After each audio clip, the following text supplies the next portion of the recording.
பிள்ளைகள் மட்டுமல்ல, தங்களிடம் படிக்கிற எல்லா பிள்ளைகளும் முன்னேற வேண்டும் என நினைக்கிற தனியார் பள்ளிகளை நடத்தி கொண்டிருக்கக்கூடிய உங்களுக்கு இருக்கிறது. அத்தனை சுலபம் இல்லை. வங்கியில் கடன் வாங்கி, தெரிந்தவர்களிடம் கடன் வாங்கி, நகைகளை அடமானம் வைத்து, நாங்கள் கொடுத்திருக்கக்கூடிய சட்ட திட்டங்களுக்கு உட்பட்டு கட்டுப்பட்டு பல்வேறு விஷயங்களை சிரமமாக செய்து, போட்டிக்கு நடுவே போட்டி போட்டு கல்வியை தரமாக தருவதற்காக, தாமாக தருவதற்காக ஒரு நிறுவனம் கட்டி, அந்த பாடசாலையில், அந்த பள்ளிக்கூடத்தில், அங்க இருக்கக்கூடிய அந்த பெரிமீட்டரில் இருக்கக்கூடிய அந்த நிலப்பரப்பில் இருக்கக்கூடிய பெற்றோர்களின் நம்பிக்கையை வாங்கி அந்த பிள்ளைகளை சேர்த்து சுமாராக படிக்கிற குழந்தையை கூட சூப்பராக படிக்கக்கூடிய குழந்தையாக உற்சாகம் கொடுத்து முன்னேற்றி,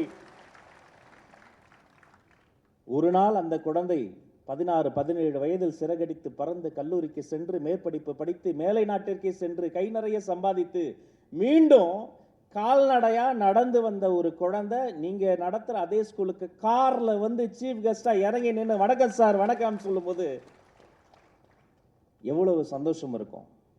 அதை விட பெரிய சந்தோஷம் வாழ்க்கையில் என்ன இருந்துட முடியும்? இது வெறும் லாப கணக்கு, அது மட்டுமல்ல, இது ஒரு பெரிய புண்ணிய கணக்கு. அப்படிப்பட்ட இந்த கல்வி சூழலில் மிக முக்கியமான இடத்தில் இருக்கக்கூடிய இந்த பிரைவேட் ஸ்கூல்ஸ், இவர்களினுடைய ஒவ்வொருத்தருக்கும் ஒவ்வொரு இலக்கு இருக்கும், ஒவ்வொரு வகையான பாதை இருக்கும். அதையெல்லாம் அவர்கள் வெற்றி அடைவதற்காக, அந்த மாணவர்களுக்காக ஒரு உந்து சக்தியாக, அவர்களை தாங்கி பிடித்துக் கொண்டிருக்கக்கூடிய ஒரு தூணாக இருக்கக்கூடிய இவர்களுக்கு பல்வேறு நெருக்கடிகள், பல்வேறு சங்கடங்கள் இருக்கத்தான் செய்கின்றன. என்னதான் நீங்க அறப்பணி செஞ்சாலும் கல்வி பணி செஞ்சாலும் பொதுவா என்ன சொல்லுவாங்க? இவங்க கல்வி வியாபாரம் செய்வார்கள் அப்படின்னு தான் சொல்லுவாங்க.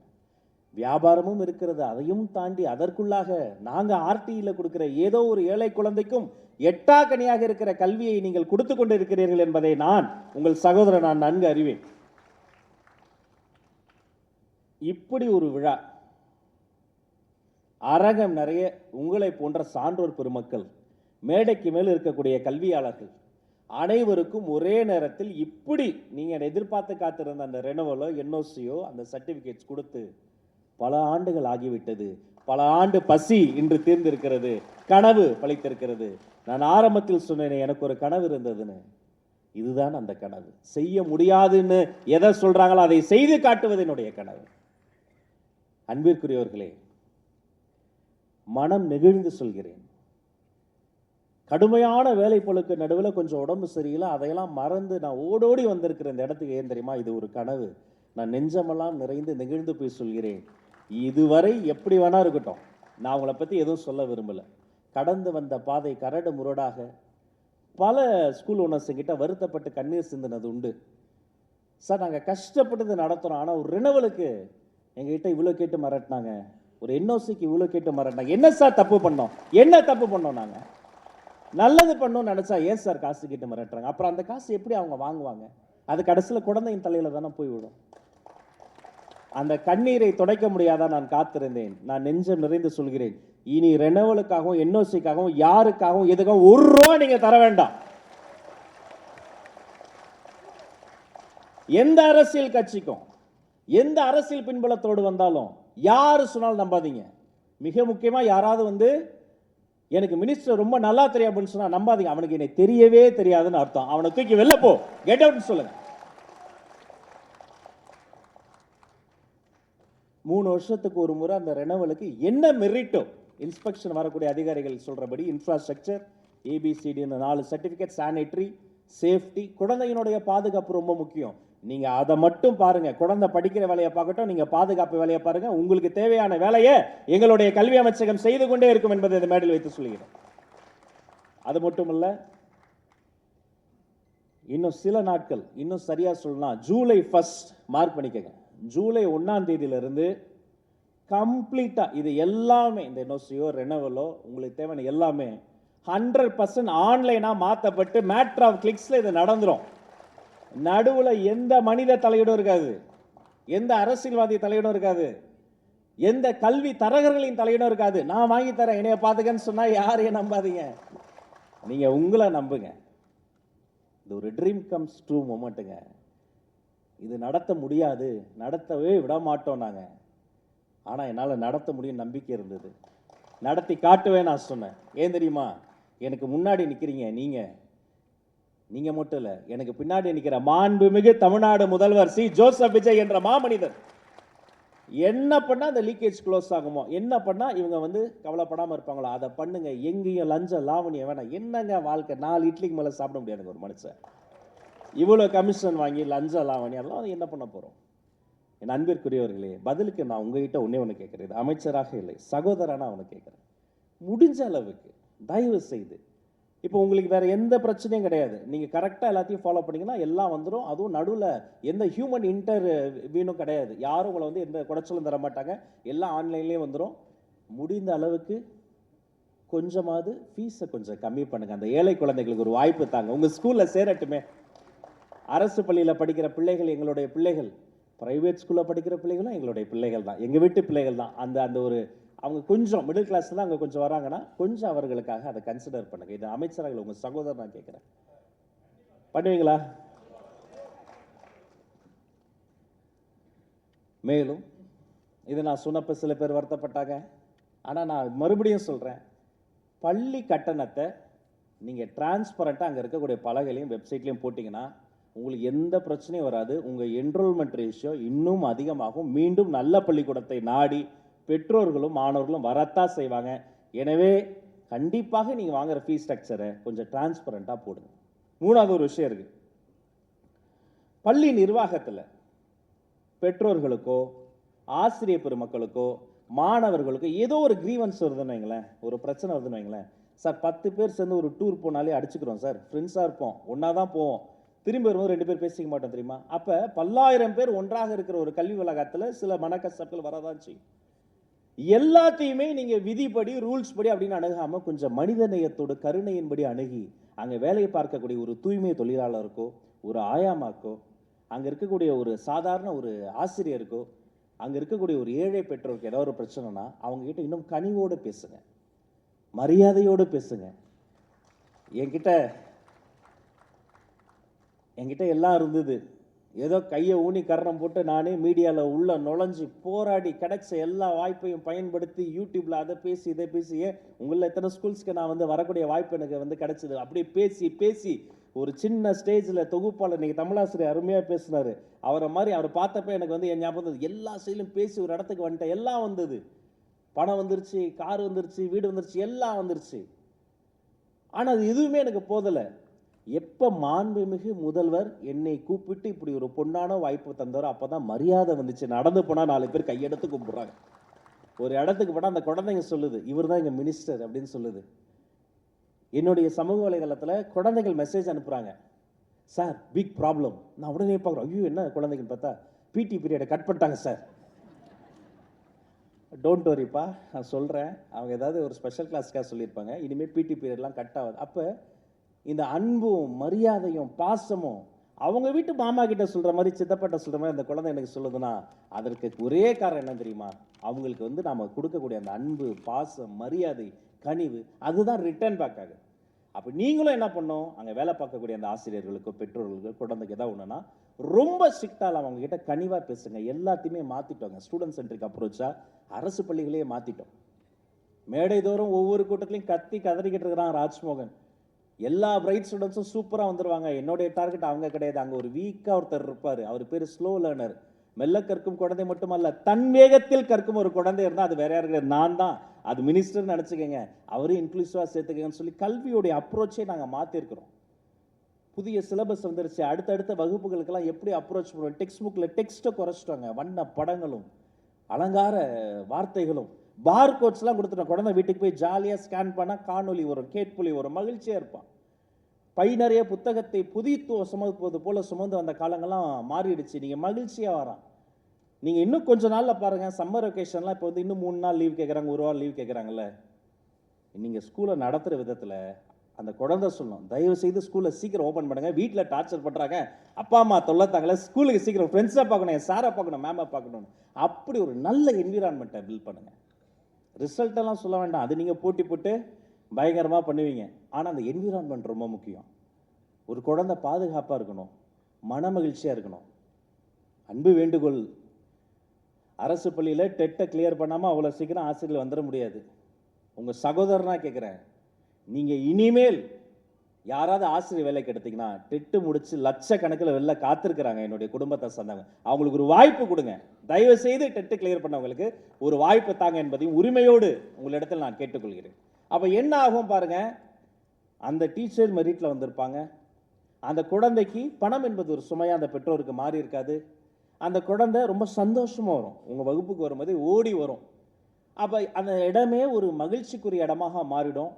மகிழ்ச்சியான மனநிலை வந்துருச்சுன்னா அடுத்த எக்ஸாமில் தானாக அந்த குழந்தை ஷைனாக ஆரம்பிக்கும். சுமாராக படிக்கிற குழந்தையை கூப்பிட்டு நீங்கள் ஏன் இப்படி மார்க் கம்மியாக வாங்கினா, உனக்கு எதுவுமே வராதா, நீ தத்தி, நீ வேஸ்ட்டு அப்படின்னு சொல்கிறதுக்கு பதிலாக உன் ஹேண்ட் ரைட்டிங் நல்லா இருக்குடா, சின்ன வயசுலேயும் இது நல்லா இருக்குதான்னு கேட்டு பாருங்க, அடுத்த எக்ஸாமில் 2 மார்க் குழந்தை அதிகமாகும். உன்னுடைய மேத்து நல்லா இருக்கு, டக்கு டக்குன்னு மற்றவங்களோட வேகமாக நீ போடுறியே, இன்னும் கொஞ்சம் ஃபோக்கஸ் பண்ணு, எழுதும் போது நல்லா எழுதுமா, ரீகால் பண்ணி எழுதுமா அப்படின்னு சொல்லி பாருங்க, அடுத்த எக்ஸாமில் ஒரு 4 மார்க் நல்லா வாங்கும். அப்போ அந்த பாசிட்டிவ் அப்ரோச்சை கொண்டு வாங்க. அந்த குழந்தைகிட்ட நீங்கள் மனம் விட்டு பேசி மன மகிழ்ச்சிக்குரிய இடமா மாற்றிட்டீங்கன்னா, நான் போகும் இடமெல்லாம் ஒரு செய்தியை சொல்லிக்கிட்டே இருப்பேன். ஒரு கலாமை இந்த தமிழ் மண் ஈன்றெடுத்தது. அரசு பள்ளியில் படித்து பல தனியார் பள்ளிகளுக்கு விருந்தினராக சென்று தமிழ்நாட்டினுடைய தவ குழந்தை அந்த அப்துல் கலாம்ன்ற ஒரு குழந்தை வந்து தேசத்துக்கு கொடுத்தோம். நான் சொன்னதையெல்லாம், உங்கள் சகோதரன் சொன்னதையெல்லாம் நீங்களும் செய்தார்.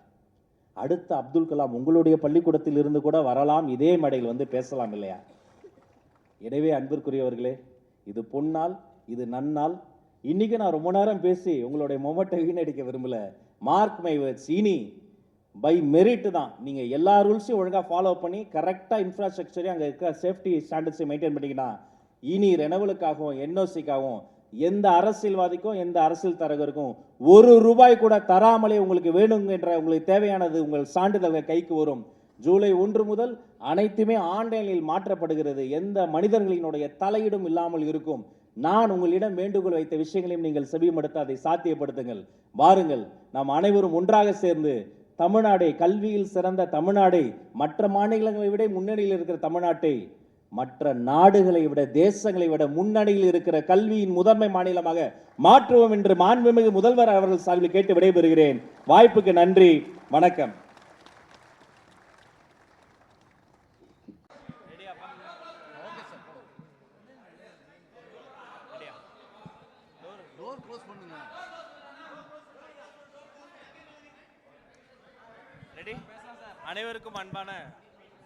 அனைவருக்கும் அன்பான மாலை வணக்கம். இன்றைய தினம் தமிழ்நாடு கல்வித்துறையில் ஒரு பொன்னாள். இதுவரைக்கும் பல பேர் வந்து எங்கிட்ட வந்து சொல்லியிருக்கிறாங்க, ப்ரைவேட் ஸ்கூல்ஸை பொறுத்த வரைக்கும் பல பேர் வந்து இதுக்கு முன்னாடி வந்து அந்த 3 வருடத்துக்கு ஒரு முறை அந்த ரெனுவலோ என்ஓசி அவ்வளோ சீக்கிரம் கிடைக்காது. அதில் வந்து சில பேர் வந்து அதை மிஸ்யூஸ் பண்ணிக்கிட்டு இருந்தாங்க. அந்த இன்ஸ்டிடியூஷனுக்கு ஏற்ற மாதிரி வந்து பல்வேறு வகையில் அவங்கக்கிட்ட வந்து முறைகேடான முறையில் வந்து அவங்க வந்து பல விஷயங்களை பண்ணி தான் அதை வந்து பெற வேண்டிய ஒரு சூழல் இருந்தது. ஆனால் இன்றைய தினம் அது முற்றுமுழுதாக ஒழிக்கப்பட்டு விட்டது. இனி பை மெரிட் ஒன்லி, யாருக்கும் எந்த வகையிலையும் ₹1 கூட காசு தர வேண்டாம். பை மெரிட் ஒன்லி அவர்களுக்கு பாதுகாப்பு சம்பந்தப்பட்ட சான்றிதழ்கள் சரியாக வைத்திருந்தால் ரெனுவலோ அல்லது என்ஓசியோ வழங்கப்படும். அதற்கு அத்தாட்சியாக இந்த மேடையிலேயே வைத்து கிட்டத்தட்ட 800க்கும் மேற்பட்ட அந்த நிறுவனங்களுக்கு வந்து என்னுடைய கையாலேயே நாங்கள் வந்து இதை வந்து கொடுத்துருக்குறோம். அது மட்டும் கிடையாது, இது முழுக்க எதிர்வரும் ஜூலை 1ஆம் தேதி முதல் முழுக்க இது வந்து ஆன்லைனாக மாற்றப்படுகிறது. இனி எந்த தனி மனிதரின் தலையீடும் இதில் இருக்காது. எந்த அரசியல்வாதிக்கும் நீங்கள் வந்து முறைகேடான முறையில் காசு தர வேண்டாம். எந்த அரசியல் தரகர்களுக்கோ கல்வி தரகர்களுக்கோ அல்லது ஒரு சிண்டிகேட்டுக்கோ நீங்கள் வந்து உங்களை மிஸ்யூஸ் பண்ணி அவங்க வந்து காசு பறிக்க முடியாது. முழுக்க ஆன்லைன்லேயே உங்களுக்கு தேவைப்படுகிற அந்த இன்ஸ்பெக்ஷன், அந்த சம்மந்தப்பட்ட சர்டிஃபிகேட்ஸ்லாம் நீங்கள் வந்து பதிவு செய்து அதன் மூலமாக உங்களுடைய கல்வி நிறுவனங்களுக்கு தேவைப்படக்கூடிய அந்த என்ஓசி, அந்த ரெனுவல், அந்த சர்டிஃபிகேட்ஸை வந்து நீங்கள் பெற முடியும். இது வரலாற்று சிறப்புமிக்க ஒரு நாள். இதற்கு வந்து என்னுடைய மதிப்பிற்குரிய chief home secretary, additional home secretary sir இருக்கிறாரு, நம்முடைய டைரக்டரமாக இருக்கிறாங்க, மற்ற பள்ளிக்கூடத்தில் அத்தனை இயக்குநர்கள் இருக்கிறாங்க. இது ஒரு பெரிய ட்ரீம். எங்களுக்கு வந்து இதை சாத்தியமாக்குவது என்பது ஒரு பெரிய கனவு. அது இன்று சாத்தியப்பட்டிருக்கிறது. இதற்கு பதிலுக்கு வந்து அவங்க வந்து அந்த பிரைவேட் ஸ்கூல்ஸ் இருக்கக்கூடியவங்ககிட்ட வந்து சில ஆலோசனைகளையும் கோரிக்கைகளையும் நான் வைத்திருக்கிறேன். எனவே இன்று தொடங்கி கல்வியில் சிறந்த தமிழ்நாடு இன்னும் கொடிகட்டி பறக்க வேண்டும், இன்னும் சருகடித்து பறக்க வேண்டும் என்பதை உங்கள் மூலமாக கேட்டுக்கொள்கிறேன். எனக்கு தெரிஞ்சு இந்த அளவுக்கு ஓப்பனாக புரோக்கருக்கு இடம் கிடையாது, டிரான்ஸ்பரண்டாக நடக்கும்னு சொல்லியிருக்கிறீங்க. அது நல்ல விஷயம், எல்லாருமே வரவேற்க தான் செய்வாங்க. அட் த சேம் டைம் உங்களுடைய கட்சியை சேர்ந்தவர்களே நிறைய பள்ளிகளுக்கும் நீங்களும் உங்கள் கவனத்துக்கு வந்திருக்குன்னு நினைக்கிறேன். பிடிஏவில் நான் சொல்கிறேன் உங்களுக்கு போஸ்டிங் போடுங்க அப்படின்னு நிறைய பள்ளிகளில் போயிட்டு பல வகையான சம்பவங்கள்லாம் விரும்பத்தகாத சம்பவம் நடக்குது. நீங்கள் நீங்கள் அவங்களுக்கு சொல்லக்கூடிய அட்வைஸ் என்ன? நிச்சயமாக இது ஏற்றுக்கொள்ள முடியாது. யாராக இருந்தாலும் சரி, எந்த கட்சியில் இருந்தாலும் சரி, கட்சியில் எந்த பொறுப்பில் இருந்தாலும் சரி, ஜீரோ டாலரன்ஸ். அதை நாங்கள் ஒரு துளி கூட ஏற்றுக்கொள்ள மாட்டோம்.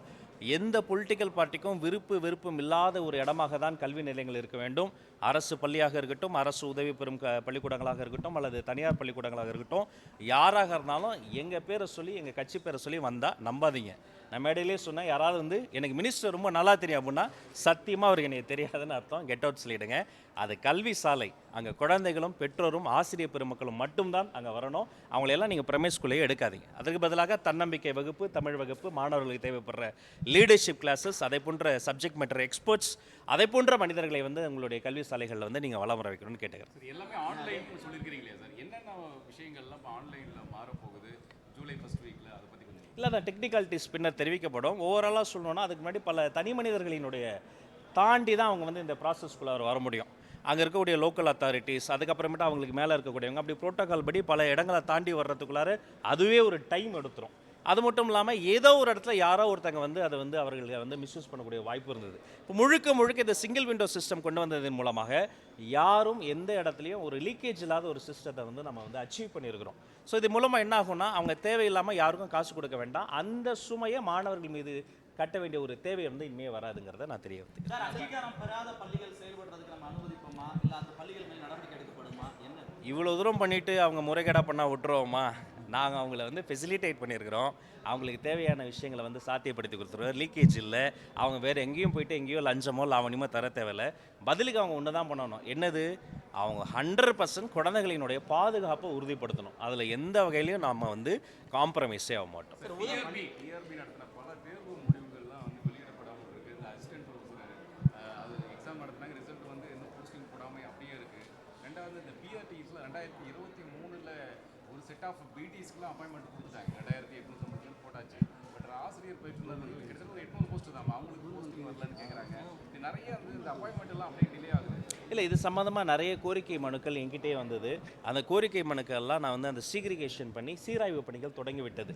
சம்மந்தப்பட்ட இயக்குநர்களோடு நாங்கள் பேச ஆரம்பிச்சிட்டோம். சில கிரீவன்சஸ் மீட்டிங்லாம் ஏற்கனவே பேசப்பட்டு ஒரு ஸ்டேஜில் இருக்குது. அதை வந்து நம்ம வந்து இப்போ ரீஸ்டார்ட் பண்ணி பேசி அந்த கிரீவன்சஸ் மீட்டிங்கோடைய அடுத்த லெவலுக்கு போகிறோம். சில பிரச்சனைகள் நீதிமன்றத்தில் இருக்குது, அது நம்ம நீதிமன்றம் ஒவ்வொருத்தரா.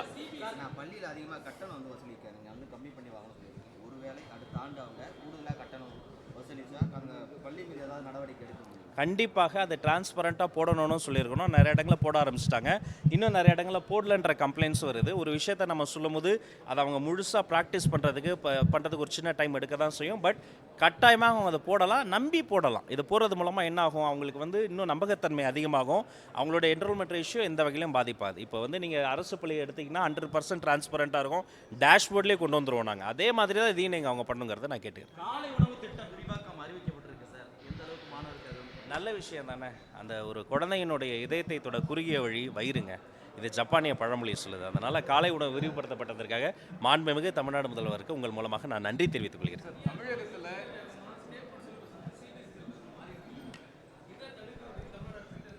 இல்லை, மாநில கல்விக் கொள்கை ஏற்கனவே வகுக்கப்பட்டுருச்சு. எஸ்சிஆர்டி இருக்குது, சிலபஸ் கமிட்டி இருக்குது, கரிக்குலம் கமிட்டி இருக்குது.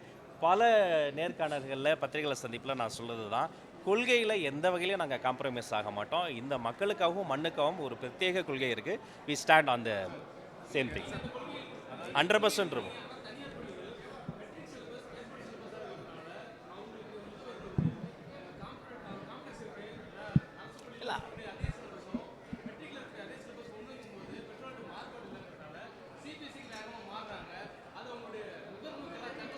இல்லை அப்படிலாம் இல்லைங்க. அதெல்லாம் பேசி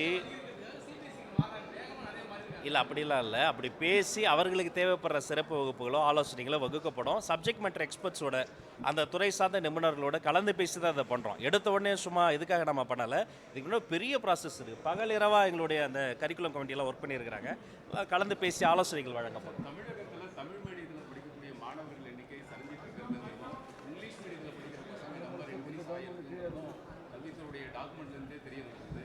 இது வந்து ஒரு பாசிட்டிவான ஒரு போக்கா? இல்லை, நம்ம உறவுகளோடு பேச தாய்மொழி, உலகத்தோடு பேச ஆங்கில மொழி, ஆங்கில மீடியத்தில் படித்தாலும் தமிழ் மீடியத்தில் படித்தாலும் தமிழ் பற்று என்பது மாறாது. நான் இங்கிலீஷ் மீடியத்தில் படித்தவன் தான். என் தமிழை பற்றி அண்ணனுக்கு ஒரு அளவுக்கு தெரியும். தமிழ் என்பது எங்கள் மூச்சு, தமிழ் என்பது எங்கள் பேச்சு. ஒரு நல்ல நாள் எல்லா அந்த ஸ்கூலுக்கும் இந்த நேரத்தில் நான் வாழ்த்துக்களை சொல்லி மாணவர்களுக்கும் ஆசிரியர் பெற்றோர்களுக்கும் மீண்டும் ஒரு மனம் நிறைந்த வாழ்த்துக்களை தெரிவிக்கிறேன். Thank you so much. நன்றி நன்றி நன்றி.